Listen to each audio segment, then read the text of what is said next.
BNP নেতা advocate Fazlur রহমানের সকল দলীয় পদ ৩ মাসের জন্য স্থগিত করা হয়েছে। মঙ্গলবার ২৬শে আগস্ট শওকজের জবাব সন্তোষজনক না হওয়া এই সিদ্ধান্ত নেওয়া হয়।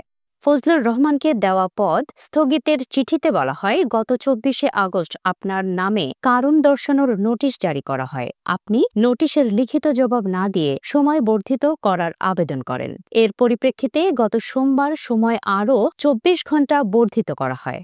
আপনি আজ নোটিশের যে জবাব দিয়েছেন তা সন্তোষজনক নয়।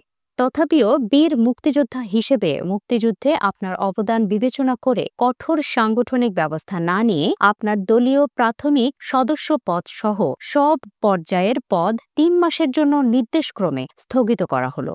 এখন থেকে আপনি টকশো বা সামাজিক যোগাযোগ মাধ্যমে কথা বলার সময় দেশের মর্যাদা ও দলের নীতিমালা যাতে ক্ষুণ্ণ না হয় এবং দেশের জনগোষ্ঠীর ধর্মীয় অনুভূতিতে আঘাত না লাগে সেই বিষয়ে সর্বদা সতর্ক থাকবেন।